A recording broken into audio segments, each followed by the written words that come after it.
Welcome to Talk of the Town, presented by Tree City Sports, your source for local sports. I am your host, CJ McClure, the Tree City Sniper on X. Thank you guys so much for joining us again today. As always, we're rocking the shirt made by AM Creations in Ottawa, Kansas. Check them out for all of your custom shirt, hat, cup needs, whatever you would like made. She makes a lot of amazing products. And of course, we're here shooting at Arrowhead Nutrition. We all got our nutritional or energy teas, and we are ready for the show. And I want to give a shout out to our friend Royal's mom, Rita, at RJN Photography. Hit them up for all of your photography needs. And our buddy Drew at D&N Detailing. Winter's coming up soon. Get your car detailed up and ready for the winter. Hit up my buddy Drew at D&N Detailing. He'll take care of you. And today we're joined with members of the Ottawa Braves football team. We've been watching you guys closely all season long. Want you guys to take a time to introduce yourself. Tell us a little about yourselves. I'm Jordan, play running back in St. Louis. I'm Brandon. I play defensive end, and I'm from Lewisburg. Rhett Anderson, play kicker and punter, and I'm from Colorado Springs. Awesome. Yeah, you guys have had a tough season so far, but the way you guys play, especially on the defensive end and running the ball and everything you guys do, you guys play really, really hard. And honestly, you guys play in a manner that you should win games, and I believe that will come. So you guys are doing a wonderful job. On the offensive side, man, running the ball is effective for you guys. You know, how do you feel about how you guys have performed on the offensive side so far? On offense, we've been trying to figure it out throughout the season, get all the tweaks together, figure out what works for us, figure out what don't work. We've been scrapping everything that don't work and sticking to what do work. And we gonna hit it hard this week. So it'll be good. Feeling good at coming off of a bye week. Yeah, everybody relax. Everybody feel good now. Absolutely. It's a good mindset. Just keep yourselves in the game and ready for what comes next. And on the defensive side, man, the defense really, really keeps this team in games no matter what. It doesn't matter what the score is. The way you guys play on the defensive side, the games are a lot closer than any score could ever say. How do you feel about the season so far? I mean, obviously not how we would like for it to start, but just continuing to stay aggressive. We've been doing a very good job at starting fast. Not really like keeping the starting fast, but I feel like last week we kept a constant pace of just keep going and just got to finish aggressive. Absolutely.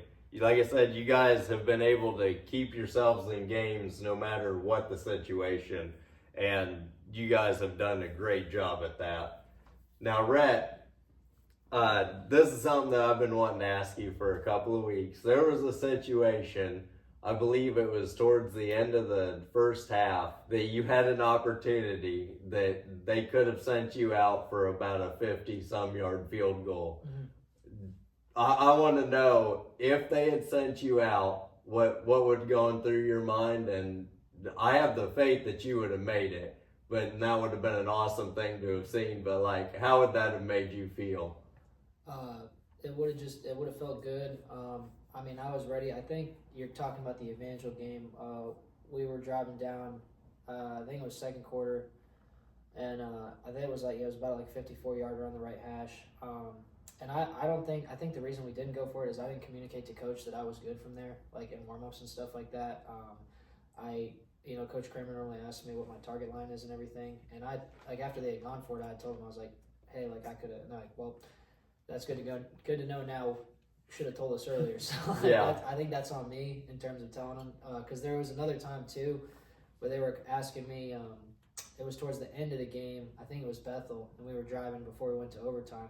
And it was going to be like a 59-60 yarder, but it was into a strong headwind, and I was like, no, like it's unless you're trying to see Auburn, Alabama again, let's just go to overtime and stuff like that. But if it was going the other way, then I would say like try it. And, I mean, we've had a lot of like windy games, and I think like again, like for example against Bethany, like if I hadn't put us in a bad situation with the punt return touchdown, the game would have been 6-0, and we had the win with us going in the fourth quarter, and I was clearing everything from 59 and in. So, and we got the ball across the field. So, if we hadn't let up that punt return touchdown, which is on me, then we probably could have taken some opportunities to try longer field goals and, maybe looking at a different record today. So, but it's just things that we got to learn from and get better from. So.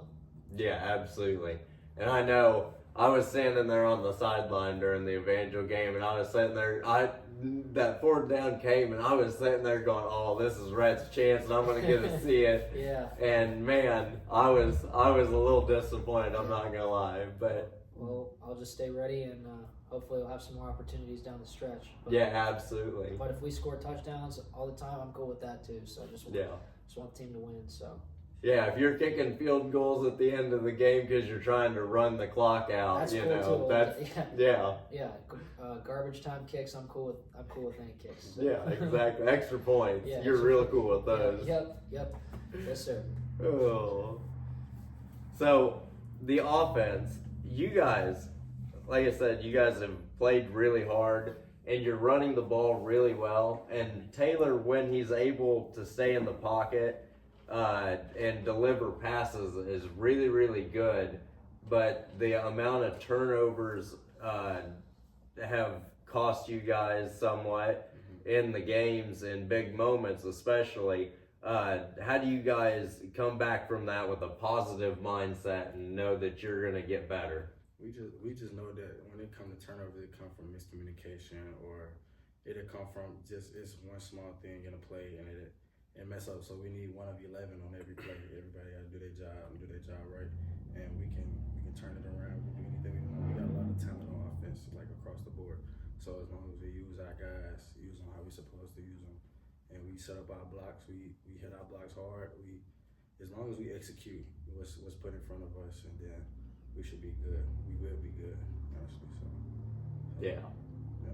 Yeah, like I said, you guys have done a really good job when you've been able to drive and execute your game plan the way you would like. Yeah. And I just think those touchdowns will come. Yeah. And how do you feel about Anthony Powell? Yeah, he a young guy, so he came in, he showed that he's a hard runner. He run with his nose down. He's not going down easy. So I love him. He asks a lot of questions. He always willing to learn. I'm always to help him out. I'm always able to help him out, no matter who it is. But he's a young guy, and he's still learning. He's a dog though. He's definitely a dog for sure. Yeah, I met his parents before the first game, and they were excited to get to see him play. And man, I'm just watching him play, you can tell that he's happy to be here and he's happy to be able to contribute, and he does. Yeah, he's just a football player. That's all we need. We just need guys who's a football player, not guys who play football. Yeah, absolutely. And on the defensive side, you guys have done really, really well. And it seems like once you get one turnover, whether it be an interception or a fumble recovery, you go and get another one just a few drives later or throughout the game. But when you don't get one, it's just like you get a lot of tackles, but you're not able to force the ball out. What do you need to do to get better in the future, and how do you go into it with a positive mindset? Yeah, I mean, that's one thing we've been harping on is getting turnovers. We want to get like around 3 a game, at least 4 a game. And there's been games where we're not getting any turnovers.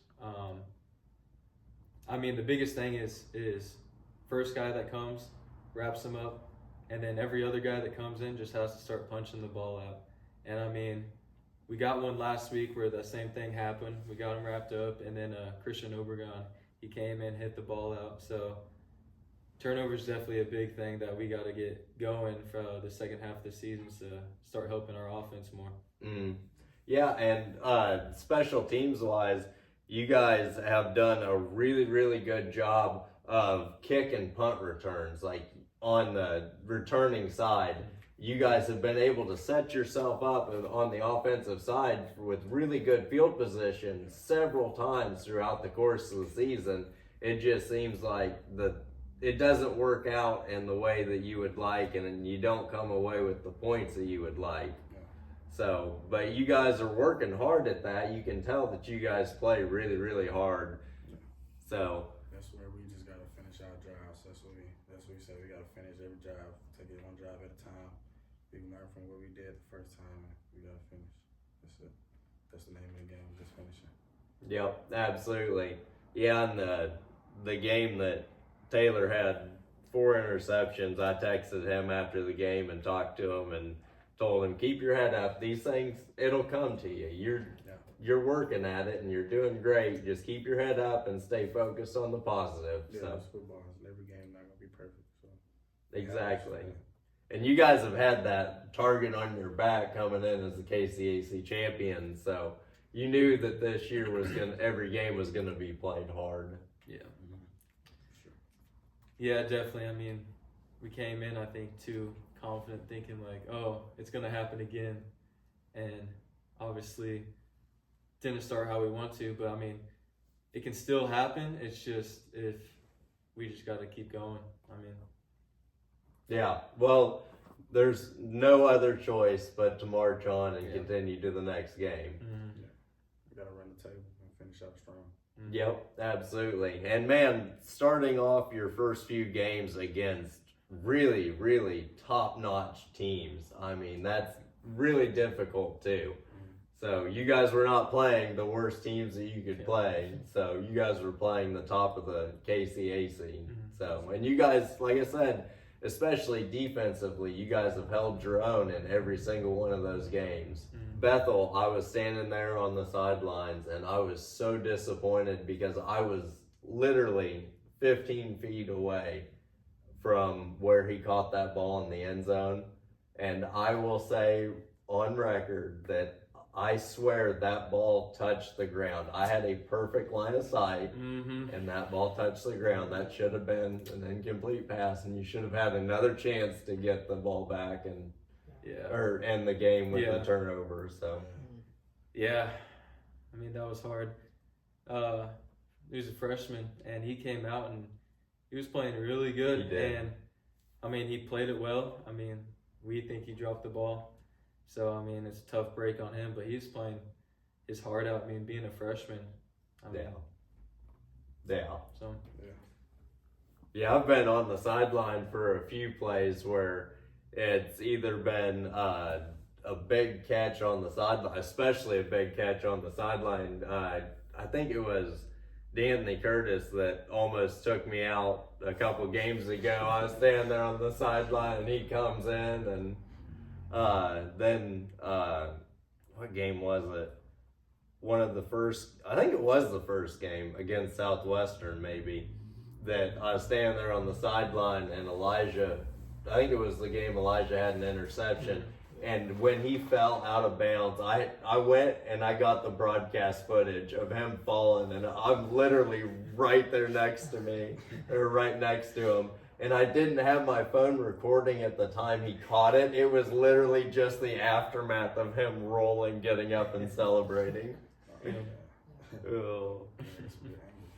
Yeah, absolutely. So how does it feel to be basically a local kid playing for a close university to home? I mean, it's cool. It's nice because all my family lives in Lewisburg.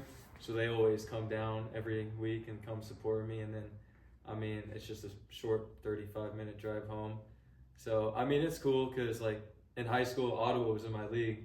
So I always played Ottawa every year. I played on their high school field. So, I mean, it's cool. It's definitely nice to have, like, just enough to where I'm on my own. But if I need something, they're always there. So. Yeah, absolutely. And, okay, so I have to ask because my brother played for Baker in the early 90s, and I have to ask, was there any pressure to maybe go to Baker? Because they're close too. So here's the thing. my dad actually went to Ottawa. He played basketball and soccer. And then my brother, who's 4 years older than me, he also played at Ottawa. So, I mean, after he committed, they're like, "Oh, are you gonna play?" I was like, "No, I'm not." But Then you did. Yep. Then you did. So, Here you are. I mean, Hey, we're glad to have you. You have been playing phenomenally. Thank you. So, yeah, I talked to your mom a little bit, and she was really happy to see you out there. Yeah. I know that she is really glad to be able to come to all the games. Oh so. yeah. Oh. Now we have to acknowledge the big man in the room, the man that came from Michigan. I want to hear some of your stories from your time there. Tell us about Coach Harbaugh. How much interaction did you ever have with him? The thing I'll say about Coach is he's a player's coach. Everyone that plays for him loves him and wants to play for him. He doesn't act like he's the president around the facility. He'll be having a conversation just like this. Come up, ask you how you're doing. Doesn't matter if you're the starting quarterback or the fourth-string punter. I mean, he's going to come up and ask how you're doing. And just like all the workouts that we would go through as players, he would do those on his own time with the strength coaches. I would be eating a meal, and I would like look out and see him doing like med ball carries over on the side of the parking lot by the weight room and stuff like that. So just a guy that like everyone wonders if it's all for show, and he's getting after it every single day. So just and I'm just really appreciative of everything he's done for me as well as my family. So That's awesome. mm-hmm. So what was it? Was he the main factor in your recruitment process when you were recruited there? Yeah, so I kind of going through my recruiting process with that is one of my family members had known him in his time in the NFL, and so I had what I thought was good film from my Division III school, but I just wasn't able to really get through to coaches because if it doesn't pass through the right hands, they're not going to take a look at it. So I had a way to get the film in, and then they looked at it, and coach had called me and offered me a preferred walk-on, and I started applying programs like right after that and stuff like that, and got my master's degree there. So worked out pretty well, and really enjoyed my time there. So That's awesome. mm-hmm. Yeah, that's basically kind of the point of what we're doing here is to get you guys and more younger athletes coming out of high school and middle school and whatnot. Whatever athlete deserves recognition, we're trying to get them some more recognition to those maybe D1 coaches and stuff to maybe get them some more offers because we have a lot of talent coming out of the state of Kansas. I think the biggest thing that I've learned just from my journey is, regardless of where you are, where you start, if you're good enough, they'll find you. But you got to consistently improve that day in and day out. It's not just like you were there, you did something. To me, nothing that I've done in the past, however many games I played in my college career matter. The only thing that matters right now is these next 5 games and winning these games. So. Absolutely. So I have to ask, that's a decent trip from, Ann Arbor all the way to Ottawa. Mm-hmm. What's the biggest difference that you've noticed? I guess, student body, obviously, 40,000, 50,000 people that go to Michigan. But I was in a program where it was more like a high school. There was only 200, 300 people in the master's program, so you kind of got to know everyone. But in terms of the team, I think one of the reasons that we were so successful when I was there, I feel like it's like a small school. Everyone was really family with each other, like J.J. McCarthy, Blake Corum. I could go up and talk to them. They would come up and talk to me. It wasn't like there was Mr. Big Time and stay out of his way kind of thing. Everyone truly cared about each other. And I think if you look at our rosters from the time I was there, the 21 and 22 seasons, you look at 5-star recruits. Ohio State had 3 times as many 5-star recruits as us. Literally, I think the reason we won those games was simply because, Blake Corum didn't care how many carries or how many yards he was going to rush for. JJ didn't care how many, passes he was going to throw, how many yards. It was we just want to do whatever it takes to win. So there was like a lot of guys that would play. I mean, coach didn't want, for away games specifically, like if you weren't going on the field, he didn't want to just take anyone to just go for the trip. Yeah, You were gonna exactly. play in the game, so. Necessary personnel. Yeah, necessary personnel only. Because I think at one point he was trying to get one of the specialists off the travel list because they weren't going into the game and stuff like that. So he's like, can we get another guy, another cornerback or something like that? So, but yeah, in terms of similarities, like it's a family atmosphere here as well. I mean, the Coach Davis, Coach Anderson, Coach Mudd, Coach Kramer, all those guys do a great job at.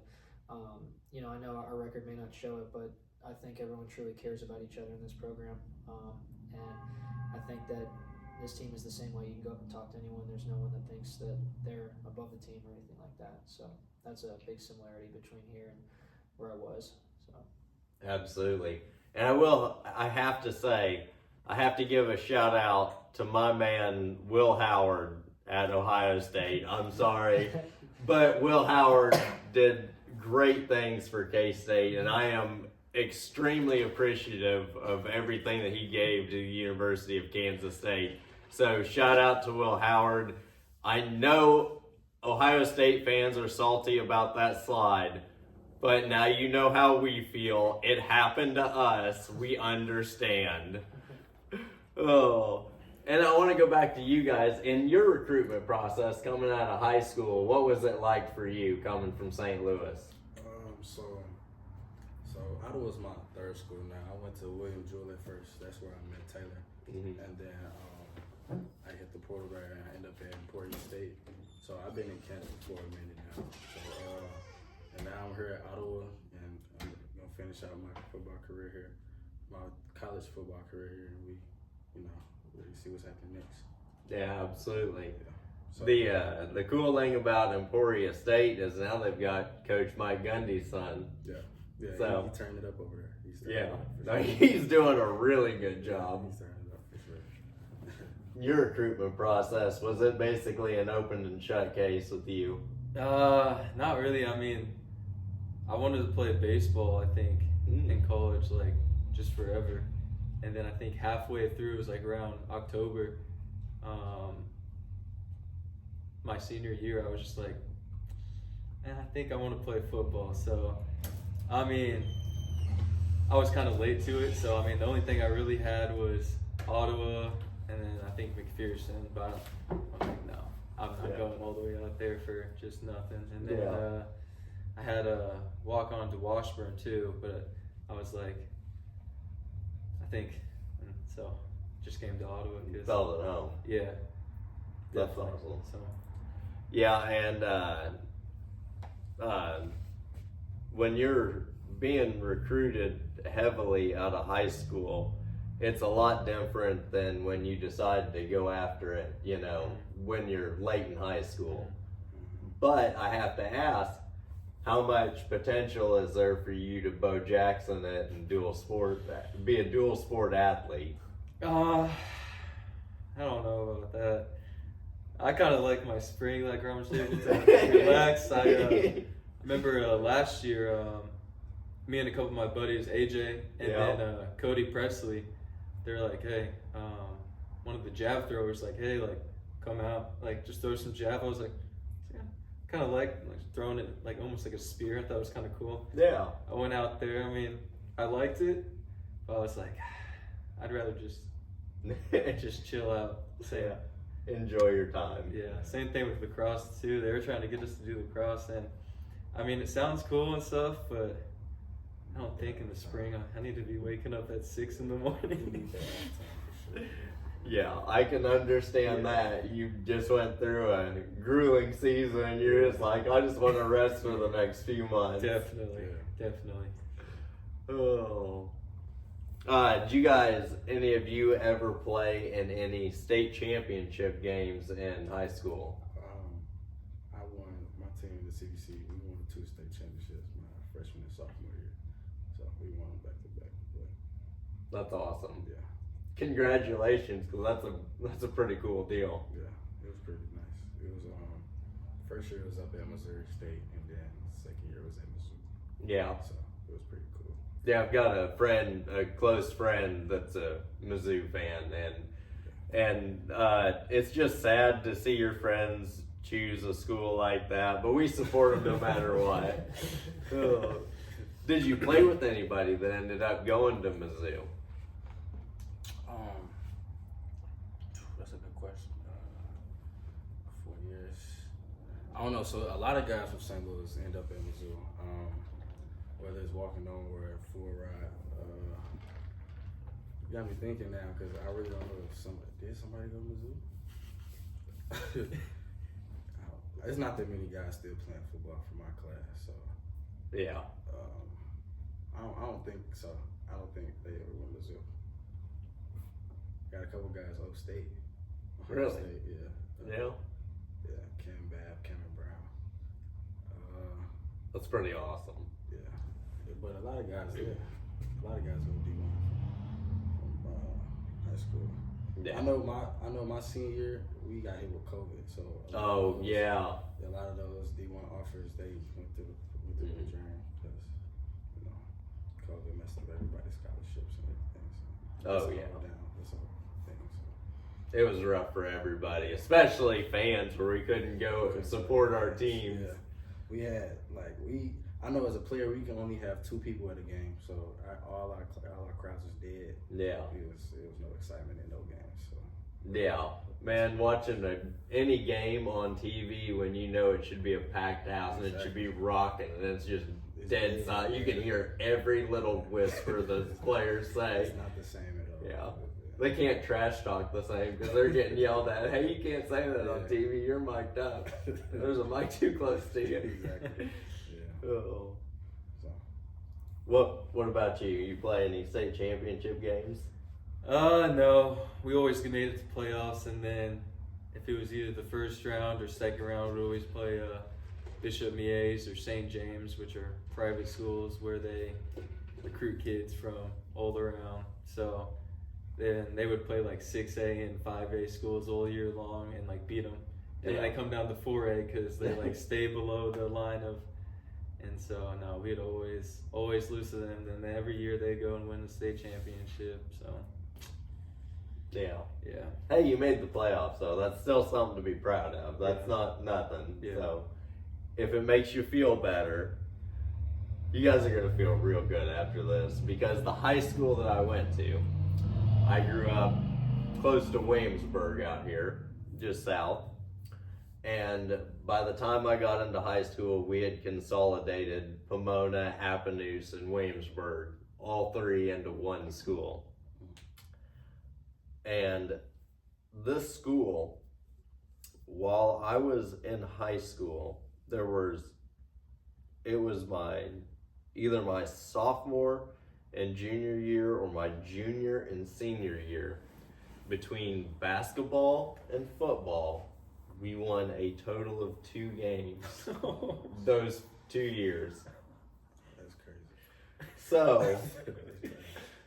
So I actually am curious about that because I have absolutely no experience in playing for anything. You're talking to a glorified loser right here. A true loser. Oh, but it's the winner mindset. Yep. Yeah. Oh. What about you, Rhett? Same as Brandon, make it to the playoffs and kind of crap out in that first or second round. So, made it to the 3rd round one year, but yeah. So, yeah. What was the coolest stadium that you guys ever played in? Coolest stadium. It was probably Mizzou. It was definitely Mizzou. Trying to think. We had some stadiums that was over in Illinois. Edwardsville was pretty cool. That was still a high school stadium, but Mizzou was probably the best stadium we played in. We got to go to the locker room and stuff. It was pretty cool. Yeah. I mean, I haven't really played in anything nice. I mean, probably the nicest stadium would just be Lewisburg's. I mean, we have one of the nicer ones. Yeah, Lewisburg's is phenomenal. But I mean, other than that, I mean, they've all been pretty just normal. Yeah. I mean, nothing too special. Yeah, we're in Kansas. What more can we get? Yeah, exactly. So, but My brother, after he graduated and got his degree, he moved down to Texas, a suburb of Dallas called Allen. oh, Oh yeah. yeah, Yeah. Largest high school football stadium in the world. That's where Kyler Murray went, right? Allen. I believe Yeah. so, yeah. It was, yeah, that's crazy. So, this is where he lived, and seeing that stadium, it's bigger and nicer than some D1 stadiums. I mean, it is honestly, for a high school stadium, it's insane. And so they moved to Lucas, which is basically right next door, so they could go to a different school, so they could play sports and stuff. Yeah. But man, I always thought that it would have been cool if they would have stayed in that school district, because they got a really nice house where they moved, so it was worth them moving. But I thought it'd been awesome to see them growing up, see my twin nephews play in that stadium growing up. definitely. So, because now one is going to Pitt State and one's going to K-State. So they at least came back home to Kansas where they belong, even though they never lived in Kansas. But best stadium, coolest stadium you've ever played in.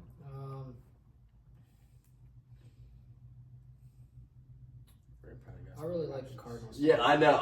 This is the coolest thing. I don't want to focus on you, but you got so much cool things that you can share. I really like the Cardinal Stadium. That was my last game we played there. It was against TCU. And then the way I just liked how the grass, they kept it super nice, and it was indoors and everything like that. And it was you think NFL stadiums supposed to be pretty big, and we also played in the Cold Stadium twice for the Big Ten Championship, which was cool. But the first year I was there, we played at Hard Rock in Miami. That's a really small stadium. I didn't realize how small it was. But yeah, I would say the Cardinals was probably the coolest place that we played. And in terms of college, I mean, I'm a kicker, so I like nice fields. Penn State does not really have nice fields or anything like that. So it's rocking, but I'm not really oh yeah, I'm worried about rocking environment. I'm a golfer, you know what I mean? I like the conditions. You like calm. That is not a nice. It's windy, it's loud, and the grass is really crappy. So, yeah. And then it's funny because the big house, was I'm sure that's super loud. Well, it's not as loud as a lot of the other stadiums because it's so wide. It goes out. It doesn't go up. So and a lot of Michigan fans are older people, so they don't really make a lot of noise and stuff. The student section, they got their thing that they always do, and they're pretty loud and stuff. But when I was there, I mean, I think there was only maybe 2 or 3 games where everyone stayed until the end of the game because we were so good manhandling. Yeah. My time there, I was 15-0. I never lost a game there. So yeah. But it would have been nice to obviously have one of those national championship rings, but is what it is. But yeah, I know they're not doing as well this year, and I definitely think that is because of the main core of that team kind of started when I got there. I'm not saying I'm a part of that or anything like that. Hey, Rhett built Michigan's program. No, not at all. We know you're humble, but we have to joke. But I came in with a lot of the guys, and that so I was close with a lot of the freshman class. But I was coming in as a grad transfer, and they worked all the new guys out together, so you get to know them and stuff like that. And truly, when I say everyone just I didn't take a lot of reps there because the guys in front of me were Brad Robbins and Jake Moody. And Jake Moody played in the Super Bowl last year. Yeah. And Brad Robbins, he was the Bengals punter last year, but he got hurt, so he's a free agent now. Probably gonna get picked up here soon. But like those guys were seeing a lot of the reps, but it was like, hey, we need you to give us this scout look for this punter or like this kicker, or we would come up with like the attention to detail just on special teams. I can't imagine what they were like on offense and defense, but like the guys that were on scout team were like so into it that it was just like that's why we won, because everyone was like, whatever I'm doing, I'm just gonna do it to the best of my ability and stuff like that. And I mean, I was kind of like, I thought before I got there that like the best teams just had the best players and that's why they won. But like it really is like, obviously yes, you have to have talent, but if you guys have I'm just gonna do whatever it takes so we win. I don't really care about my stats or anything. Like, you're gonna win a lot of games. I mean, that's just the way that Coach Harbaugh played. Like, he was like, I'm gonna spread the ball around. I'm gonna give guys a lot of opportunities. And I mean, you know, a lot of people are like, well, like, did only the scholarship guys play and all this? We had this running back who like started as a walk-on, was hurt like my first year there, and second year there, like he was just a physical guy. Like, he's smart. He was like 5'9", like 175, and he just ran really hard. So he started traveling on special teams. Well, then we had so many people hurt by the time we were playing Illinois. That's when Blake Corum messed his knee up, so he was out for the rest of the year. So like they turned to him, and like he had to make this, like we were down, and it was like 4th and like 5, and they were throwing to him, like, and he had to make this catch or we were gonna lose the game. So it's just like that kind of trust that Coach really puts into every single one of his players is, you know, like the best guy will play. I mean, and obviously they're gonna try to get the scholarship guys more looks because those are the guys they invest in. But if there's preferred walk-ons that are just doing a great job, they'll get opportunities and stuff like that. But I know that was a question about what the coolest stadium was, and it just segued into all that. But no, I absolutely love your insight from that, because I could honestly listen to stories about that for hours. Yeah. There is one thing that I will say, because we are a Big 12 show, watching TCU get into the national championship game, I was all for that. I'm sorry. They're a great team, and to be completely honest, I felt like a lot of the guys, I felt like we took the trip too seriously because we were super focused on the week, you know, like the whole activities and all the bowl prep stuff. You know, we tried to participate in as little of that as possible because Coach was like, you know, they still had a bad taste in their mouth after the Georgia game last year, so he was like just really focused on everything. And I think TCU, they were kind of just enjoying it and being there. And I, to be completely honest with you, I thought we probably thought we were gonna go out there and beat them by 50. And I mean, they're in the college football playoffs for a reason. You know what I mean? So I think Georgia was definitely like paying more attention to them after they had seen the upset, because they're like, okay, like yeah, they're a good team. So obviously they shut them down handily because they played their best. Phenomenally. So, but yeah, no, it was good to experience that, and obviously we wanted to come out with a win, but it is what it is. So, but hats off to TCU, you know, for playing a great game and everything like that. So, I actually had a buddy who was on the cheer team for them that I knew from like when I was little. So we actually got a picture before the game and stuff. That's cool. Yeah, it was like a weirdest like thing you would think about meeting at a place like that. I hadn't seen him in a couple of years, so it's pretty cool. If you find the picture, send it to me. I'd love to see that. Yeah. But no, it was cool. So but there's a couple Michigan guys at Big 12 schools now. I know Alan Bowman at Oklahoma State and stuff like that. But I'm trying to think about any other guys. Oklahoma, Andrew Anthony. He's a receiver. SEC traders. Yeah, SEC. Yeah. Traders. Yeah, and then I think I never played with him, but Xavier Worthy was committed to Michigan, then he flipped and went to. He was there in like the spring, then went to Texas and stuff like that. But and now he's playing for the Chiefs. Yeah, now I'm playing for. Thank the Lord. Yeah. No matter what his path was before that, he's in Kansas City now, and that's all that matters. Yeah. Oh, yeah. I had to bring up TCU. Shout out to the Uninformed Frog, TCU Carter boys, and. Yes, you, Parker Gold. Damn it, child. So, you guys, I asked about the best stadium you played in. What was the absolute best atmosphere in terms of a game that you've ever played? Like, what was the one that you felt the most pressure from the fans, home or away, your side or the other side? What was the most exciting, most pressure-filled, atmosphere-filled game that you remember? So I want to say my freshman year at William Jewell College. We was at Colorado Mesa, and that stadium was crazy because like their student section is behind our side. So the student section, they gonna let you have it. They saying everything they want. They calling out random people on the sideline, calling them all type of names. It was funny though. It was fun, and it was funny because they really had a real atmosphere going. Like everybody was into the game the entire game. We got blown out too, but they were still there, still talking trash to us, and it was fun though. It was just crazy to see.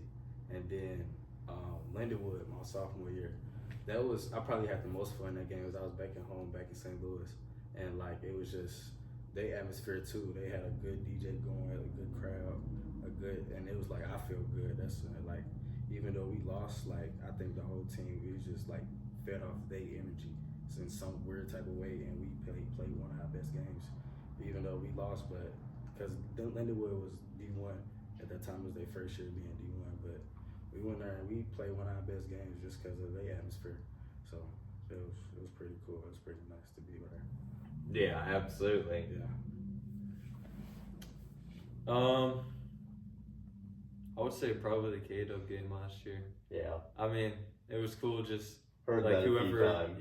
whoever wins, I mean, gets the ring, gets to go to playoffs. A lot of people showed up, and it was just so cool. Especially once we scored right after that in overtime, everyone was just going crazy. It was very cool. It was very cool. Absolutely. And there was some trash talk going on during that game. The memory from other interviews serves me right. Oh yeah, definitely. No one likes Kato. Yeah. No. Billy Maples threw his helmet like right after the game. Like he threw it. It probably went 30 yards. Like, if that hit someone, it probably would have. Yeah. It probably would have done some real damage. Yeah. I don't know how it didn't Yeah, hit he him. literally threw that as high as he could. You know, it's just like, oh shoot, that's coming down somewhere. That's wonderful. Yeah. I'll tell you a funny, you'll get a kick out of this because of the defensive side. So, the Evangel game, there was a play where they ran the ball in for a touchdown, but I don't know if you guys watch from the broadcast angles and stuff when you watch film or whatever, but if you watch that play, when they run it in for a touchdown, you see Elijah on the bottom of your screen just absolutely light up the receiver. Like they're running the ball the other way. This receiver's just there, and Elijah just runs up and lights him up. And the ref comes up to him after. I've got the whole thing on video on the last one that I dropped, and the ref walks up to him and is talking to him, and I've got the whole video of the ref standing there talking to him, going, "Hey, you can't do that." But it was a beautiful moment. Yeah, I don't think I ever saw that. Yeah, I'll have to send it to you. I've got the clip of it for sure. I was standing right there on the sideline. I thought it was the greatest thing. Yeah, he definitely plays physical. Yeah. I'll say that. Oh, I love Elijah. He plays so good. Oh yeah. Oh, what about you? Craziest atmosphere you ever played in? I know. I'm just throwing him softballs. I'm just lobbing them to him. Well, I mean, I don't know if this is correct. Like, the craziest atmosphere, I would say, like, a close second. During the Fiesta Bowl, like, TCU's fans were, like, so loud. Like, I think they gave a lot of, like, they gave us a lot of trouble, like, because I, like, couldn't hear anything on the sidelines when, we were on offense and stuff like that. But the craziest atmosphere is probably the Ohio State game the first year I was there. I mean, it was snowing, and then, like, it really started to come down at the end of the game.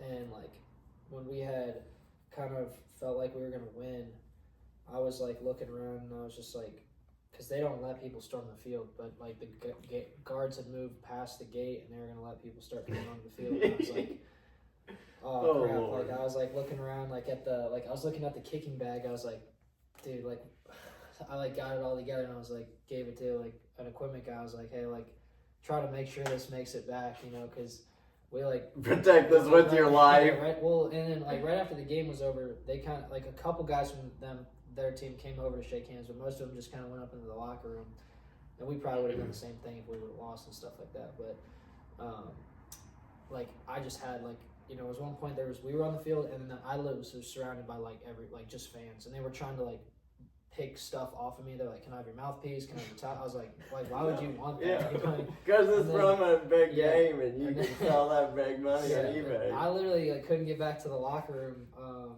and so JJ, he was getting escorted by security. So like they came by and I just like grabbed onto his back and just like went in with him and stuff like that. But That's awesome. yeah, it was pretty cool feeling just because I remember like I think that was the year that Ryan Day was like saying how he was gonna hang 100 on us and stuff like that. And it was like that's still been haunting him. Like I think that they said he scored like 70 points in the last 3 years. So like almost there, man, almost there and stuff. But yeah, with the snow and everything, it was a really, really cool experience. And that's when I think that, I mean, we obviously knew we had something special and stuff like that, but that's when I kind of knew that it was really, I was a part of something that was going to be in the history books definitely for a while. So, but yeah, I think the best thing is those like just the quality of people, you know, because you get a lot of championship teams. A lot of guys are outside of football just aren't the best people and stuff like that. Mm-hmm. And, you know, coach only recruits people that are good outside of football. He doesn't want just a football player that is causing trouble. If you're causing trouble, you won't be in the program for a while. He doesn't run a program like Georgia. Yeah. Or even Alabama. I was friends with the partner from Alabama, and he was like just talking about when they played them in the Citrus Bowl. That was before I got there. That he's just like, yeah, like all the guys were like super respectful and stuff like that, and he's like, yeah, obviously guys on my team, you know, They're not like that. yeah, just they're looking for the best players and stuff. So, but yeah, it's definitely it was a cool experience. So That's awesome. mm-hmm. Now, you guys, like I said several times, the way you guys play to keep yourselves in games. There were two games that really stood out to me, the Bethel game and the Evangel game. You guys actually outgained them in terms of yards, and it was just the costly turnovers and just the little things that didn't quite, the flow of the game just didn't, the ball didn't roll your way. Yeah. But how did you guys feel as an offense being that close in those games? I mean, it's one of the things where we know it don't never feel good because, you know, we got to finish, and that'd be the main thing. We get in the red zone and we get a 3 and out, get in the red zone, turn the ball over, or, you know, we don't get points on the board, and we know that we can't finish our drives like that, especially when the defense, they've been out there busting their ass, they've been out there getting 3 and outs, they've been showing like they getting us off the field, or they getting off the field and we stand on the field, you know. We not scoring, so we know when we get out there, we just gotta finish. That's been the main thing. Finish, execute, and we gotta put points on the board. We know we can't win if we don't score. Defense, we can only help them so much, or they can only help us so much. To the point, we gotta do our job. We gotta do our job too. So that's why we know we just gotta finish. Absolutely. Yeah. And on the defensive side, like I said, you guys that really shows that you guys play hard too. The fact that, you know, you guys are able to keep teams from outgaining you in terms of yardage through the air and on the ground, especially your guys' tackling skills. I'm not gonna go into a whole lot, but the fact that just AJ's stats from this year, 10 tackles, 7 tackles, 4 tackles, 20 tackles. 14-12. That 20 tackle game against McPherson, what was that like? I mean, it's definitely cool. He's one of my close friends, so you always love to see that. But I think tackling is one thing that Mud has harped on, because there's been a lot of times where we've all just missed tackles, especially the McPherson game. There was one where no one could tackle on this one play, and it was terrible. So tackling is a big thing that Mud harps on. So every single practice we do this tackling drill where we split up into 4 groups, go with one of the coaches, and then for however long we do it, we just do all 4 tackling drills, because that's definitely something that we've had to improve on, and I think since we started doing it, it's definitely helped. Yeah, absolutely. Yeah, I know what play you're talking about, because AJ's mom, I was talking to her, and she said that he was really beating himself up over that play, and I knew exactly as soon as she said, I knew what play she was talking about, and I was like, man, you can't beat yourself up over having 20 tackles. Don't let one bad play ruin your whole game, because that was phenomenal. Oh, yeah. And you've done an insane job too. I mean, was it 17 total tackles this year? That's pretty good for you. Thank you. Yeah, it's definitely different. I mean, all my life I've played linebacker, and started out the year, we kind of switched things up. I think about the 3rd game in, we decided to go back to a true 4 down. And coach pulled me aside. He's like, "Hey, just letting you know, you're gonna be moving to DN." And I was like,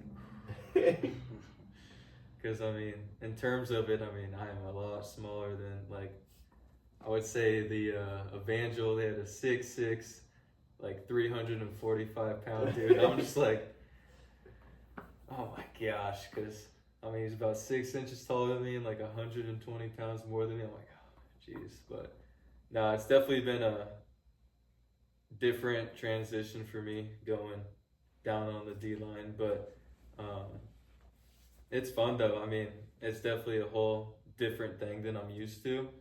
And starting to try in every practice, just picking up pieces. Definitely Coach Kramer and the D-line are definitely helping me. Especially Coach Kramer, he's been very hard on me lately, just trying to do my job. So, but no, it's fun though. What are your thoughts on Cogzilla? That's my man right there. Yeah, no, Christian is a lot of fun. Oh yeah, he's cool. Oh, definitely. I mean, on the field, he's a beast. It's really cool just playing right next to him. He's always back there trying to get stuff done, and then, I mean, off the field, he's a character. He is a character. He's probably one of the funniest guys ever. I mean, and he's just a good guy all around, though. Absolutely. I have one more for you, because this one is something on the defensive side that I need an answer from you more than the other guys, because I know that they can hear him, and I know that they know what's going on. Coach Mudd's intensity is absolutely phenomenal. What are your comments on Coach? No, he's a very intense guy, but especially in practice, he's always yelling. His face is just bright red. Sometimes it's you need to calm down a little bit. It looks like he's about to pass out, but no, he is a really good coach. He's very intense, and I think that's one thing that's helped with the success of our defense is he's hard on us, and he wants everything to be how he's drawn it up, and so he's gonna keep harping everything on us until we get it right, and yeah. Awesome. Now, last year you guys underwent some coaching changes, and the way you guys responded to that, and was really great, winning the KCAC championship and stuff, and other things change. What are your thoughts on the coaching staff that's around you now? And who is your favorite coach? So I met CA, Coach Anderson, when I was at Jewel, and he was one of the coolest coaches that I ever talked to. Like, he's smart, one of the smart coaches. He's gonna teach you the game, but it's like just being an overall person. He's probably one of the coolest guys you're gonna ever met. So coming here to Ottawa wasn't a hard decision for me, especially just following CA. And then Coach Davis too. He's one of the funniest guys you're gonna ever meet. It's like them two together they a dynamic duo, I should say. They keep us laughing in the offense room all the time together. But I love those guys. They know they know the game, and they gonna lead us in the right direction. So we go in the season right behind them. Yeah. I mean, all the defensive coaches are they're easy to talk to outside, like Mud. Like, he'll be very intense, but like once you're off the field, like if you're in the coach's office, he's just messing around with you. I be having my conversations with Mud. Yeah. Doing warm-ups and stuff. Oh yeah, and then there's Kramer. He's very just serious guy, I'll say. Loosen him up too. Yeah, he's very serious, but it's funny sometimes. You'll get a little grin out of him. So, yeah. But and then all the GAs, I mean, they're all cool. So I mean, defensive side, I mean, all good coaches. Absolutely. The coaching staff is great. Just with all the opportunities they've given me on special teams, and I just hope we as players can come through for them, because I know that they're giving us everything they got, and I feel like we could give them more just as a team, and the players in general and stuff like that. So I'm going to try to do that for these next 5 games. So awesome. I am going to ask this, and I have to ask it this way, because we'll get to the other part when it comes to you after the first part of this. What is your guys' favorite memory from being a part of this Ottawa Braves team? Favorite memory? All right, so mine's, I just got here in August, so my favorite memory so far, that's a good question. I haven't thought about that, I haven't been here too long, so I think favorite memory is probably the NCAA tournament we had during fall camp, during preseason. I think they really brought the whole team together. We was just having fun. It was just out there competing. You was either getting whooped or you was winning. so that was pretty cool. That's probably it right now. That's awesome. Yeah, no, there was a lot of hype around that game when it came out. Yeah, it was. Obviously, probably, like, football-wise, probably K-Dub game. I mean, that was just amazing atmosphere, obviously. Just being able to win a ring, too, because obviously never won a ring. So, but, I mean, outside of football, I mean, we're always hanging out every weekend. Like, no matter what's going on, win or lose, we're always just going over, like, especially AJ's house right down the road. We just go to his house and just, like, even if it's just like a few of us, we just chill and just hang out. So that's awesome. Probably the practices and stuff like that. Obviously, my practices are much more relaxed than the other guys. Yeah, you don't have to go through some of the intense drills. Yeah, but just the camaraderie and just going around and talking to guys and stuff like that, seeing what's going on with them and stuff. I think that if we as a team just treated games like we treated practice, we'd probably wouldn't be 0-6 right now. But I think everyone just gets, including myself, everyone just, it's game day. We gotta do something. Reinvent the wheel or something. It's just like, I think that we just gotta go out there and just like it's practice and stuff like that. So Play your game. yeah. Now, the other part of this is, what is your favorite memory from all of your college career?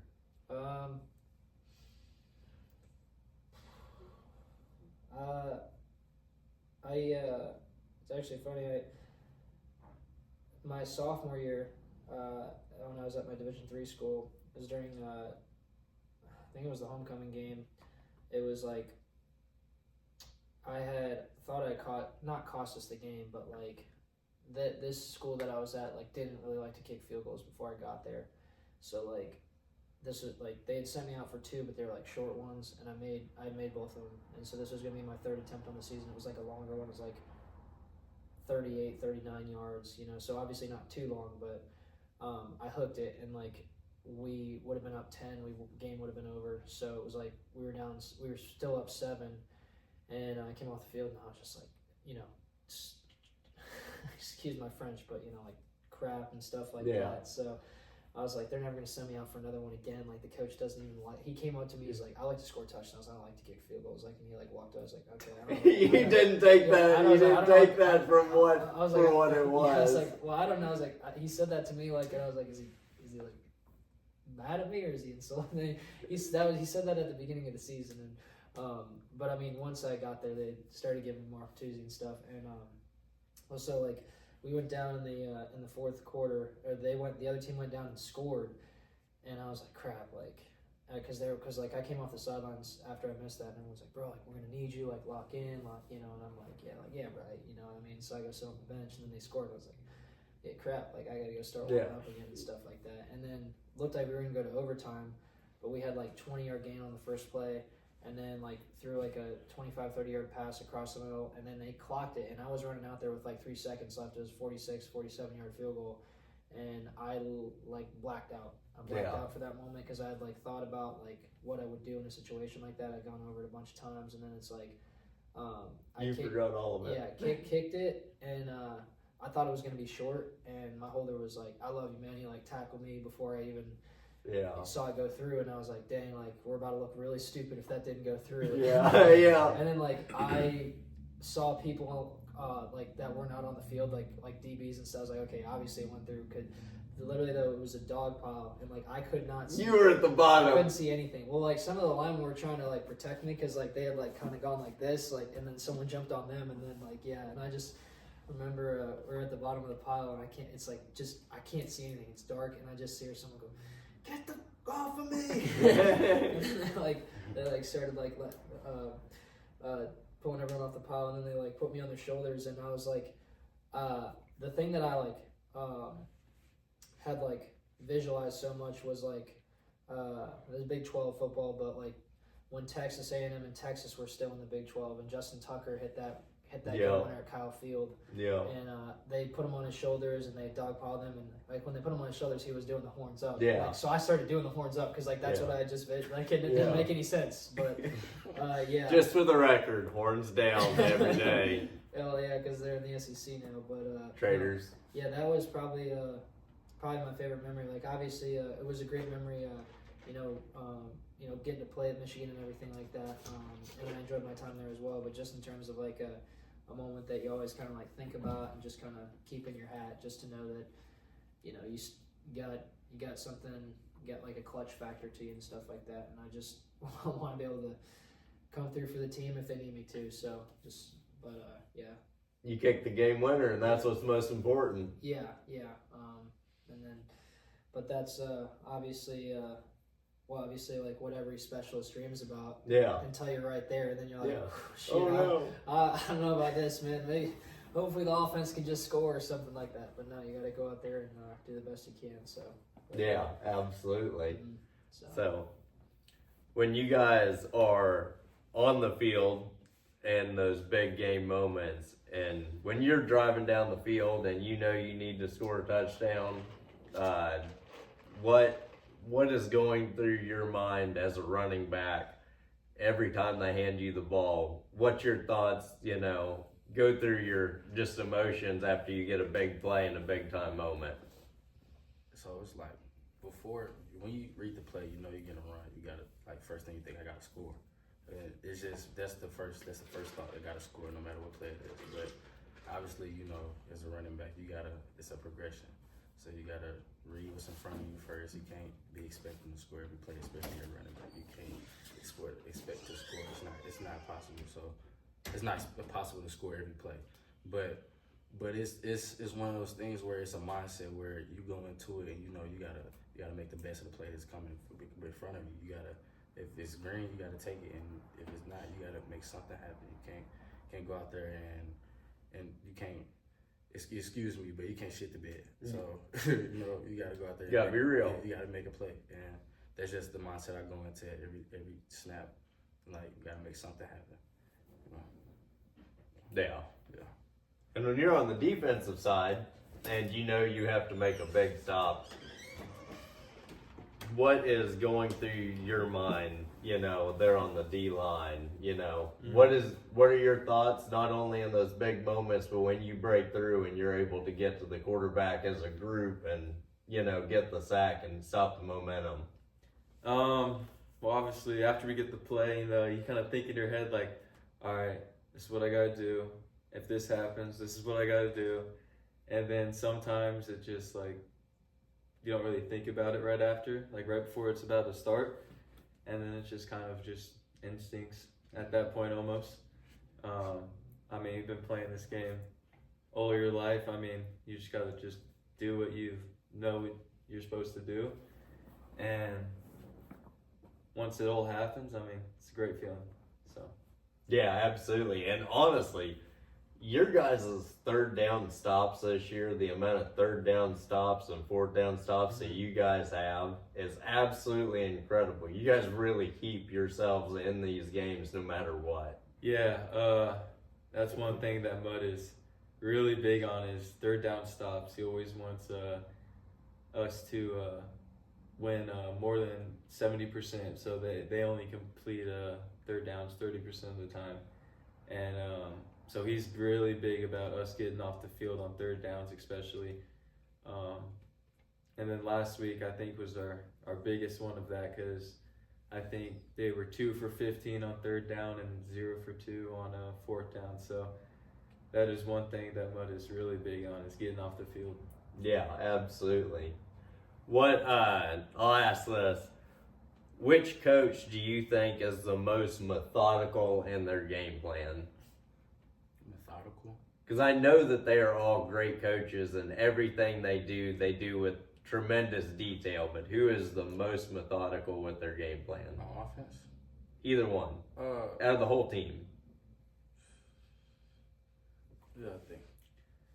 At least from like my perspective, Mudd is very methodical on what he does. Like he's like, there's always a reason for what we're doing, and if it doesn't work, then he's like, just scratch that. But I mean, I can't say much about offense. I mean, I'm not over there, so I don't know much. But Mudd is very, very methodical about what he does. It's kind of like you have to go into it methodical. If you're not playing the game methodical, you're really not going to win. It's a methodical game, so you kind of expect that from our coaches to come in with the mindset that you got to think everything through.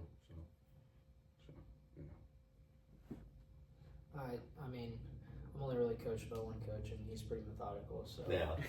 just obviously in his organization and his schemes that he's drawn up have worked pretty well. I just got to execute them better. So, but everything that he's drawn up for us as a unit is good. So. Yeah. And when, people are watching football, when they're watching kickers, they're not thinking about this. That's a lot more than just, hey, go out there and kick it through the uprights. There's a lot more to it. Yeah, but ultimately, I get on it. If I kick it, I own it, whether that's punt or field goal or anything like that. I'm the quarterback out there kind of at that position, so it's, you take responsibility for anything that goes wrong. And you've had quite a few punts that were down inside the 10 and 5 that were really good this year. So you're very capable of doing great things. Yeah, it's just got to be like get those out of the gate. Not have it's like I normally have 2 or 3 bad ones, and then we start doing that. Yeah. It'd be better to just start that out the gate. Not get the warm up punts out in warm ups. Yeah, exactly. And then get the good. So yeah. So yeah, that's. But yeah, just got to do a better job with that. So. What coach do you think pushes their guys the hardest? CA for sure. CA, he gonna get on you. He got, like I said, he gonna be that cool guy. He gonna joke with you, he gonna laugh with you. But when it's time to turn it on and you're not in the right mindset, he gonna get on you. And he gonna yell at you. It's kind of rare to hear CA yell, but when he yell, he gonna let you know that he's serious. So he definitely gonna push us. He gonna push us to be great every time, for sure. And then I would say for me, probably Kramer. I mean, it's kind of the opposite of, it's kind of rare if you don't hear him yell. He's always getting on everyone, especially the D-line. He just wants everyone. He's like, we're going to do everything right until it's not wrong. And so he's very hard, especially on special teams. Like, he's just intense. So Yeah. I mean, I'm just gonna kind of piggyback on that answer. So that's pretty much what. Yeah, just wants the best for the guys. So it's never from. It's never personal. It's from a place of love and want you to get better. And I think a lot of guys, obviously, that he coaches on defense and special teams, respect him because of his resume.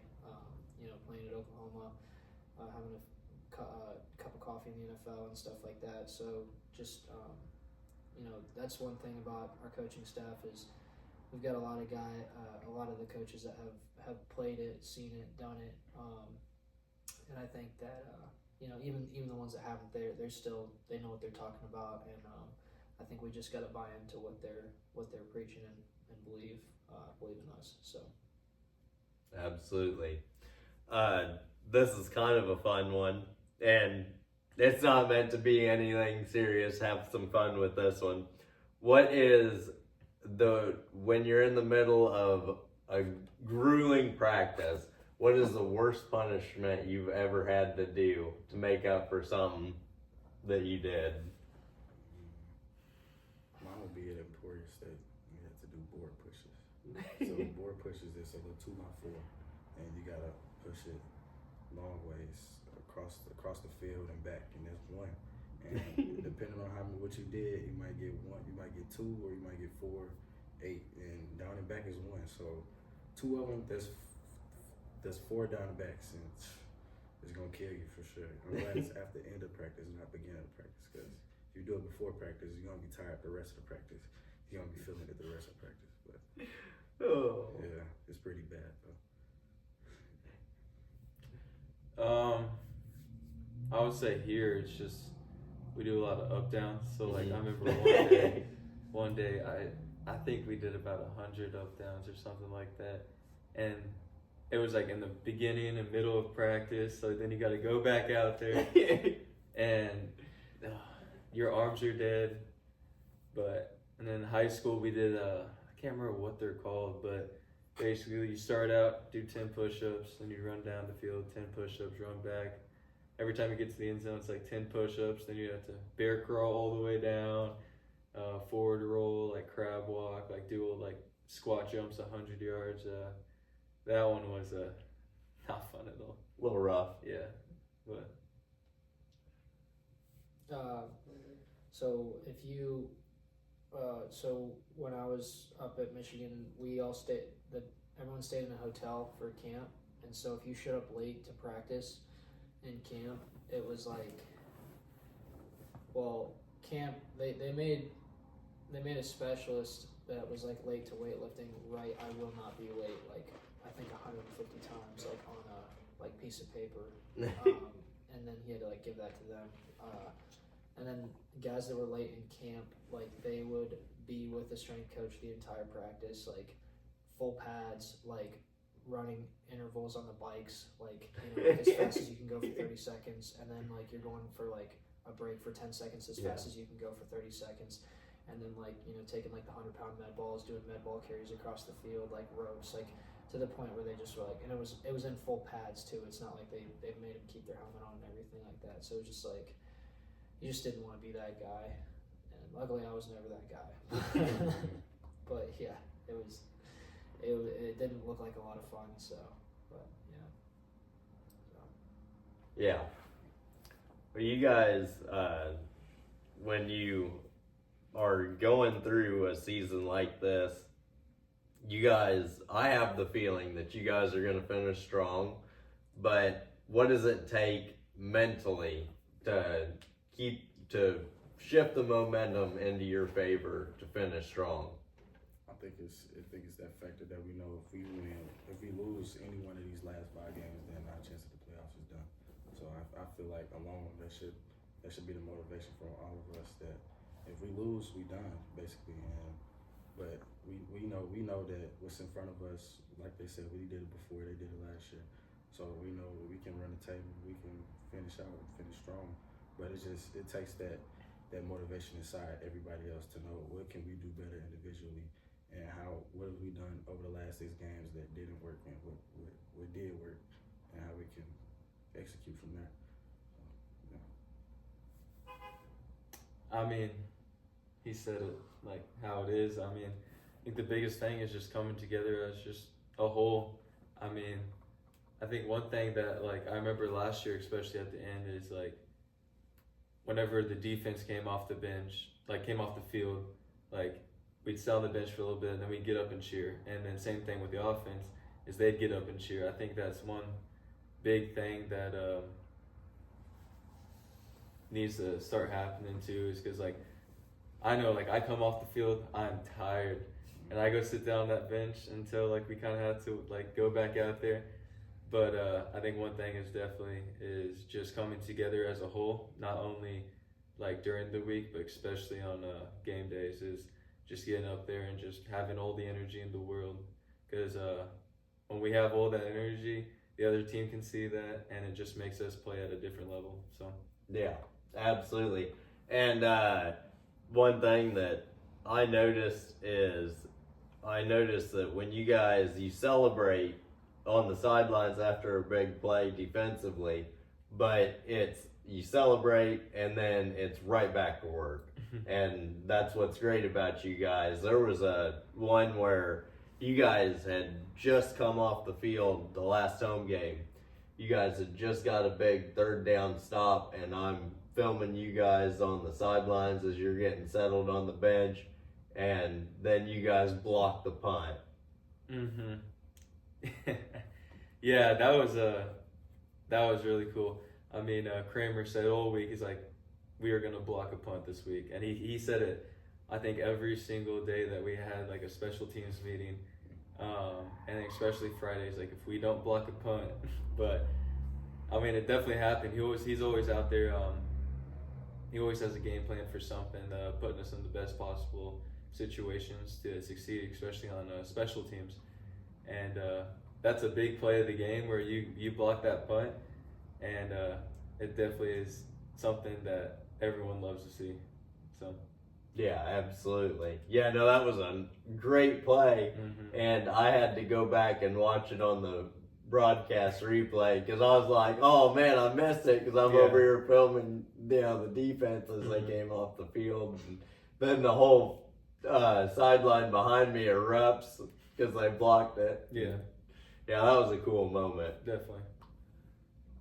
I think that in order to like win these next 5 games, I mean, those guys both said it. Just I think the only thing I would add is just like the one play at a time kind of thing. Like I think sometimes we will get like behind in a game and we think we got to do it all in one play, and it's like, just like if we go like one play at a time, just put together a bunch of plays on offense and defense and special teams, like we'll win. And I think that just that kind of sense of I feel like we kind of get this sense of urgency, like we just got to go now, and it's like that kind of gets us out of rhythm and out of sync with like guys trying to do too much and everything like that on everything, like myself included. And I think it's just that like one play at a time, slowing down, and this is kind of like a question I asked earlier. Earlier, I asked what your favorite memory was. And I am really, really glad that you guys were able to give me answers, because the last time I asked that question, it was, I'm probably not allowed to say that on air.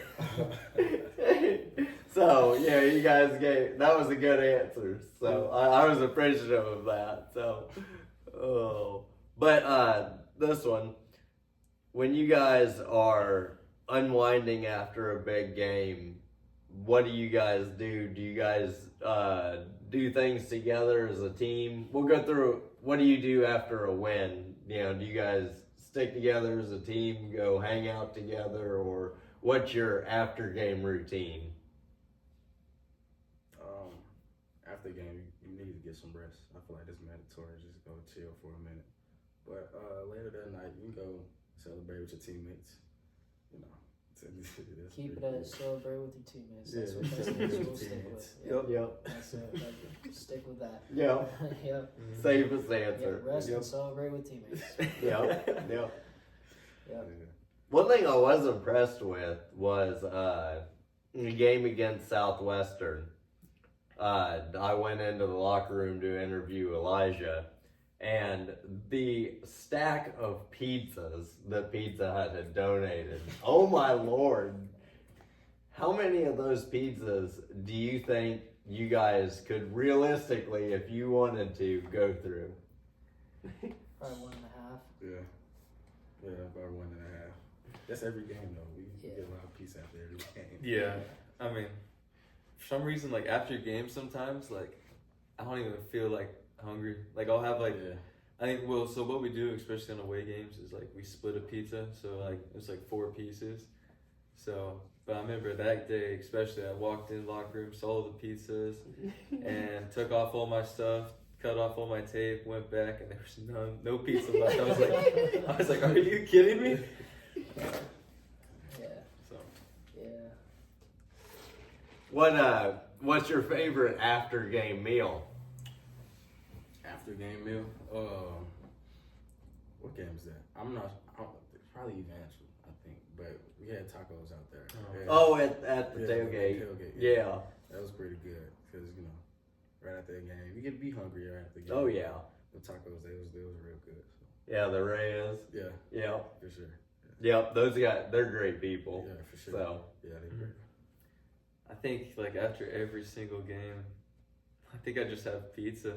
Like, just whatever's in front of me. Yeah, I mean like my family's here. We just go down to pizza time. Just have pizza there. So, and then just bring some back for later. So I mean, yeah. Same as Brandon. Yeah. Yep. Oh. Okay. Favorite before game meal? Before game meal.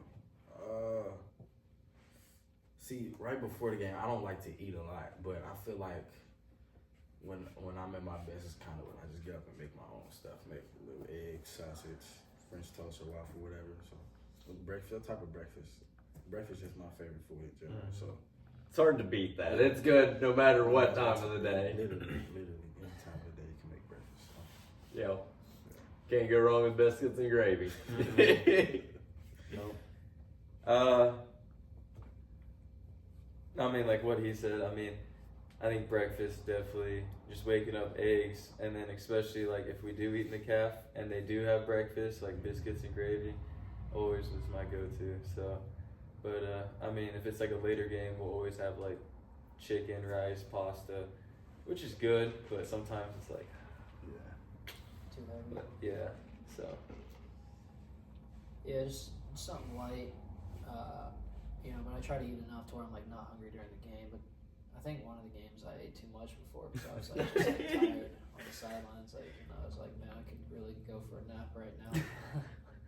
Yeah, like sometimes I'll be yawning on the sidelines and people are like, "What are you doing, man? Get in the game." I'm like, no, it's not like that. Like I just sometimes I got enough sleep. I just ate a lot, you know, and ate too much.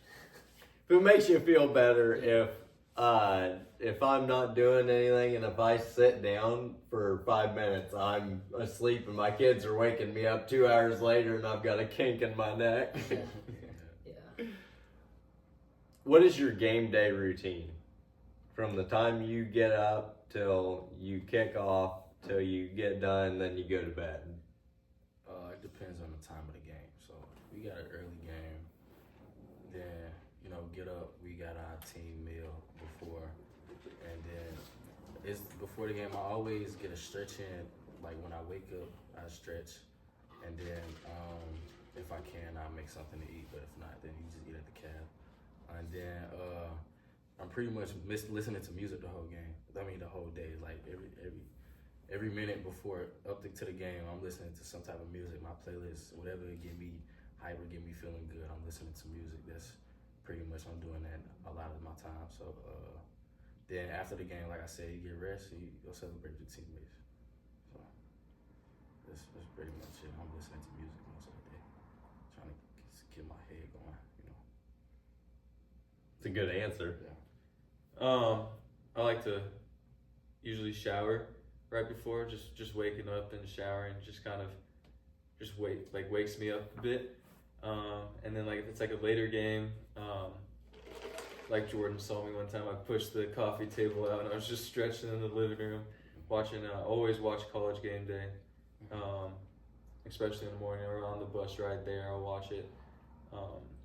But yeah, listen to music, and then like before the game, I'll go on the field, take like my shoes and socks off, just walk on the field and stretch, and then pray with my buddy Cody afterwards, and then just go back into the locker room and get ready. So. Do a little visualization in the morning, and then depending on the week, I'll walk the field, just kind of like go through some other like kind of mental stuff there, and then just eat the team meal and kind of go out and get stretched out and just get ready. I try not to do like the whole, I wore this sock last game, or I wore this sock, I gotta try to just get away from that. I used to, one season that I played, I wore the same pair of socks for every single practice and every game. Like they were literally, like they were black Nike socks, they were literally like gray by the time the season was over. I wouldn't wear any other socks and stuff like that, so I kind of got away from that, but so just a pretty standard game day routine. Yep. Pretty standard, wearing out one pair of socks. No, not that. Like just No, I know. I had to give you a no, hard that time. was not standard. Don't try this at home, I would not folks. recommend doing that, because I think I had some like a rash going on my legs too, so I would not recommend that. Well, sometimes those superstitions can be real. I mean, look at the 5-layer burrito. I don't know if you guys have seen that, but please, Lord, don't look it up. St. Bill Snyder, you are a madman. Yeah. So your answer got me thinking. What do you listen to? What's your hype music that you get to psych yourself up? I'm listening mostly to rap. So I'm mainly listening to artists No Cap. I don't know. I feel like I don't know why he just always get me going. I listen to another artist, RW5. That's some guy from Atlanta. And then, but mainly, I got a game day playlist that I made back in high school. I really don't listen to none of the songs, but it's like sometimes before the game I listen to it and it get me back hype because I know all the words to them and everything. And it's just, I just be in my own world at that time, just listening to that music. So that's pretty much it. It's just, I gotta get in my own world sometimes. Makes you feel at home. Yeah, make you feel at home, block out all the other noise, block out all the nerves in the game, just vibing by yourself. And sometimes, and they get me going. Yeah. Mine's kind of all over the place sometimes. Like, obviously I'll listen to like rap, but like sometimes it gets me too like amped up, so I'll put on some country sometimes to like kind of bring myself down and keep my just heart rate just kind of level. And then whenever I'm driving to the game, like driving to like the school, Unwritten. Yeah. I don't know. It's just stupid, but I mean, Yeah. just listen to it. Hey, Gets me going. I mean, singing in the car, windows down, rolling up into the parking lot. Yeah. But hey, I don't really listen to too much music. because like my position, I'm trying to get more like calm down. Like it's be compared to like a golfer. Golfer probably like got a playlist and they're like getting all hyped up. They're probably trying to like kind of hone in and just kind of calm down and stuff like that. Luckily, I don't gotta hit anybody. Well, if I might, but then we're in a really bad situation if I do have to hit somebody. So, but yeah, so just try to keep it calm and cool. So.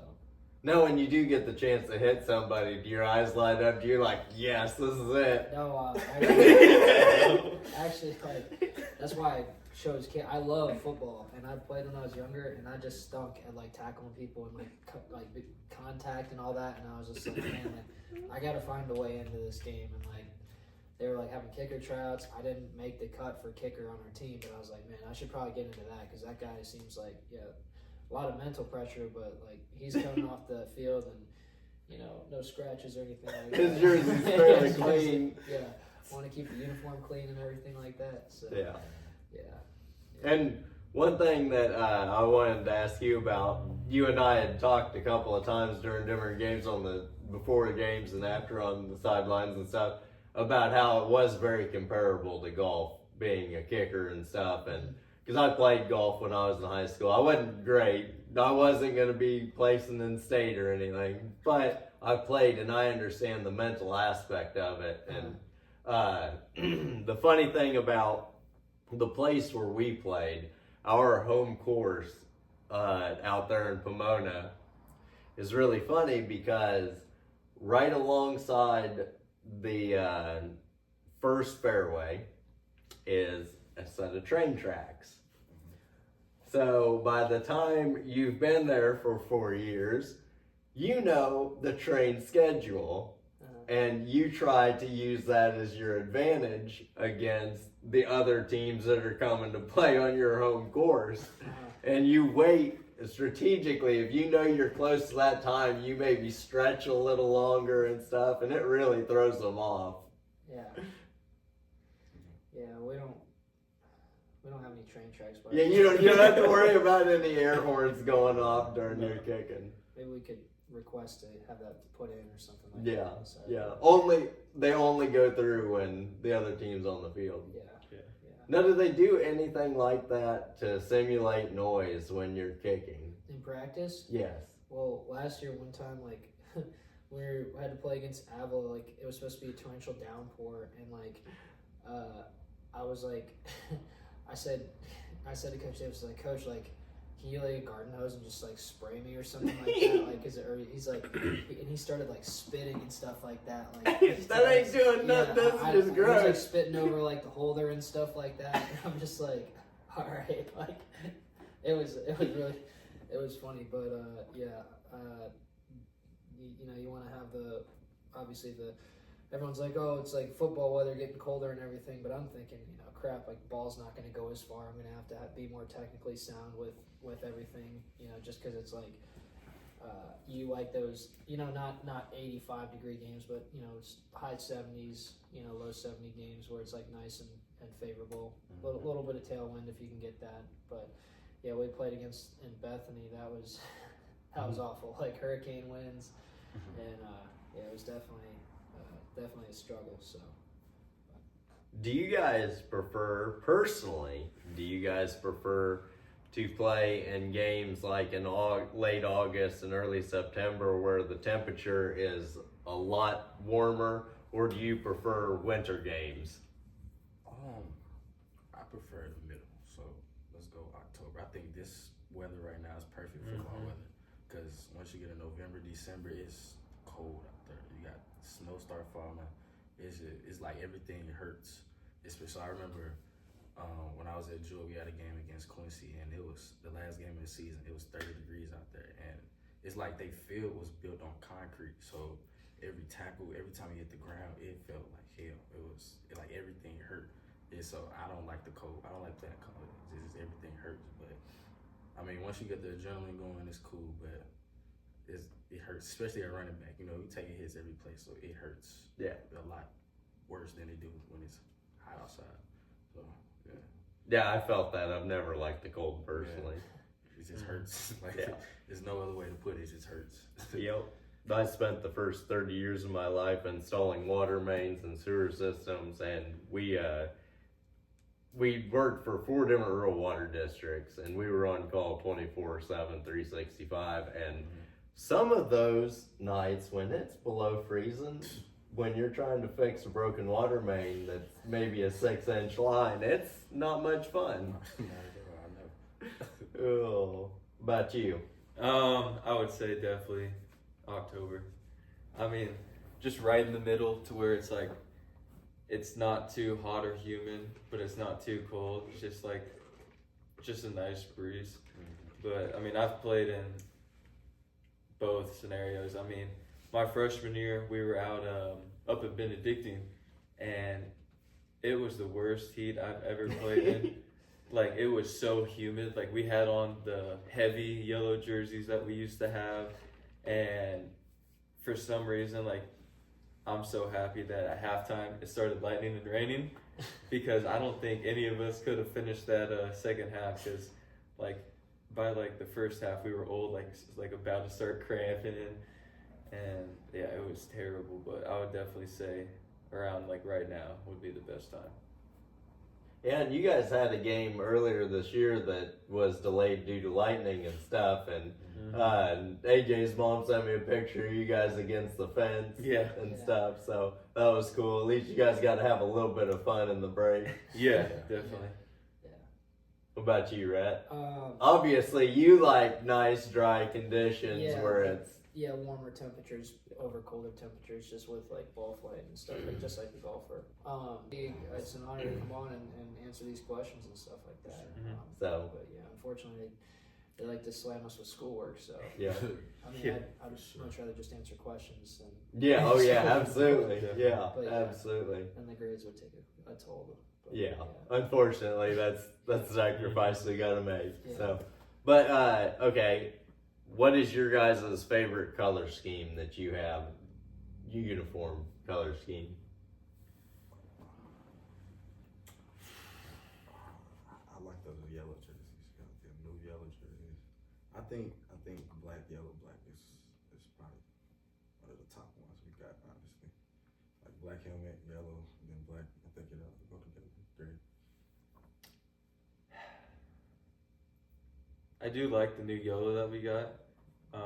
It's kind of cool that we also can have like a yellow helmet. I think for media day pictures, I took I think it was yellow helmet, and then I think white jersey, white pants. I mean, I thought that was pretty clean. So. I like the yellow jerseys, like yellow and like white pants or black pants or something like that, and then like black helmet with gold face mask. Yeah. So. For sure. Yeah, I like those. I like those a lot. I really, really love the black helmets with the design on the top. Oh yeah, those are sick. Yeah, David said that we got to earn the arrow. He goes at the beginning of the season. He goes, "You guys get the arrow when you guys win." So still looking for that. Yeah. So after this week, hopefully we'll be having that. We'll have the arrow. Yeah. Well, you guys will have to talk to your coaches, because at the end of the season, I really want, it doesn't matter which one it is, I want one of your guys' helmets with your guys' signatures on it, all you guys. So yeah, he always sells all that stuff, so he'll probably definitely be able to get that. Yeah, absolutely. I just want one that's signed by all you guys, because I'm really proud of this team and the way you guys play. So Appreciate it. And I'm a big I like collecting cool things like that. So yeah, just gotta go out there and make these next 5 games our best 5 games. So yep. For sure. Well, now it's time for our Kansas Athlete Spotlight, presented by Arrowhead Nutrition. Stop by there, get one of their wonderful energy teas or nutritional shakes. Make sure to make it a part of your morning routine the way that it is mine. And for this very special Kansas Athlete Spotlight, I would like you guys to go through and name 2 players from your team, each of you 2 players from your team, that you think really deserves to be in our Kansas Athlete Spotlight. Should we do one on offense, one on defense? Either one. Okay, I'm gonna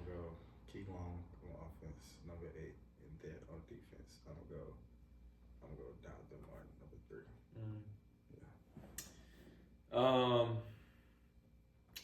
Shoot. Defense. I think I'm gonna have to go with. I think Cogs. I mean, he's really been going really good this year. So, and then going for offense. I think Gibby. Yeah. So, Yeah, I've got the picture of him flipping where he lands right in front of the end zone. yeah. And I've got the picture of him upside down Oh, that yeah. I took, and it's a wonderful shot. My 2 guys are on defense, but they both play special teams and stuff. Kalen Kemp, snapper, and then Ethan Ninger. He's filled in for me a couple times and stuff like that, and played some pretty good DB at the same time. Oh, he plays real good DB. So those 2 would be good to have on and stuff like that. And in addition to our Ottawa Braves football players in the Kansas Athlete Spotlight, I also want to include the Central Heights cross country team. Those guys are out there setting records, blazing fast, claiming trophies every meet they go to. They are doing an awesome job, and I want to give a huge shout out to Coach Prosser at Central Heights. You guys keep up the great work. Well, you guys, this has been a lot of fun to have you guys on. I really, really appreciate you guys taking your time out of a busy night, especially after practice, coming here to hang out for a little bit. What are your guys' final thoughts? Any comments? Anybody you want to say a special hi to? I just want to say we about to run the table. If we're going to win, we're going to go to the playoffs, we're going to win the playoffs. And you heard it here. That's all I got to say. I mean, he said what I was gonna say. We're gonna win. So everyone else better look out because we're not done yet. So I would just say, thanks for having us on. Appreciate it, and we're just gonna kind of keep going, one day at a time, one play at a time. So. Yeah, absolutely. I know at least your mom will be watching this. I'll make sure to send it to her. So. yeah, definitely. Shout out to Brandon's mom. Oh, no, you guys are absolutely great, and the answer you guys have given to everything I've asked have been incredible. So, and I absolutely love nothing more than to be on the sidelines watching you guys, just being a part of that atmosphere. So, it has been a wild ride of a season emotionally, but we are looking forward to the future and knowing that things will get better. And we have absolutely all the faith in the world in you guys as players. So, before we wrap up, rep your teams: NFL, NBA, MLB, and NCAA. I'm gonna keep it real. I wouldn't say I'm a bandwagon, but I'm probably out. I just go for the guys. So if I know somebody on the team, that's a team I'm going with. St. Louis, we lost our team, so I don't really have nobody to go for. Do you catch yourself rooting for LA because of that? Because Kyrie Williams on the team. Okay, Yeah, that's fair. I played against Kyrie Williams, so I root for them just because he's on the team. Yeah. That's about it. Then for me, I mean, I've lived in Kansas my whole life, so obviously the Chiefs, the Royals. For NBA, I mean, I really don't care that much about NBA for basketball, but for college football, I know it's kind of weird, but Florida, the Gators. I mean, everyone's always like, why? That's just they've always been my favorite team. So. No NBA team or MLB team. I'm a Bengals fan, so I'm in enemy territory here. Yeah. But, Whole crowd boos. Yeah, well, we got a lot of work to do, so it's not really enemy territory. You're not a threat. You never were, to be honest. Yeah. And then I know this is going to come as a shock, but I am not an Ohio State fan. Oh, shocking. Yeah, I'm very shocked by that. I'm a Michigan fan, so. Yeah. But no, that's that. So. Yeah. So, well, now that I've actually trapped you completely, I have to ask, what are your thoughts on the whole Michigan scandal? I don't believe. I mean, because the guys that they were accusing, I was there when they were accusing them. Or no, I wasn't there when they were accusing them, but I was there. They were there during my time there, and I never saw really anything going on illegal inside the building and stuff like that. And I mean, people are pretty, like, if there's a problem in the organization, like, you're going to know about it because Coach Harbaugh's going to call a team meeting and he's just going to tell everybody on the team. So if you think, oh, like, we'll keep this small, that's not how things work. Like, you know what I mean? Like, he, like, addresses the elephant in the room. Like, a lot of people will just, like, kind of sweep stuff under the rug. That is not the case.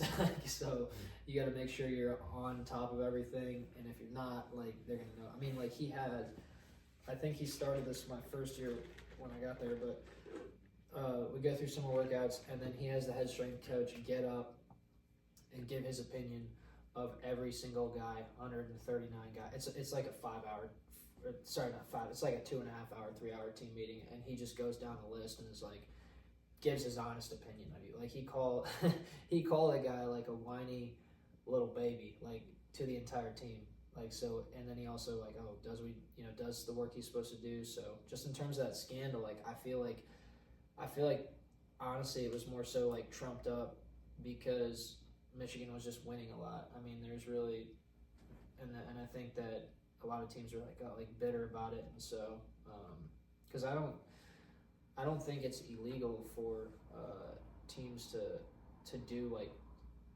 advanced scouting on their opponents. Like, I mean, that's what you get, tape every week and stuff like that. And if you can see the signals on tape and you just smart enough to figure that out, like, then that's their problem for not changing their signals, you know? Yeah. So, like, and I think there's actually, from what I'm aware of, there's a network of guys that get signals from people's games and they trade them in the Big Ten. Like, they, like, I think I remember one of the guys that was involved in that scouting, he was saying, yeah, like, we traded so-and-so's signals for these people's signals, and we went through this school. So it's like, they're not, as far as I know, they're not going to games doing this stuff. They're, like, just in touch with people. So, because I think that we actually came across, like, Ohio State's, like, offensive calls and stuff through Indiana.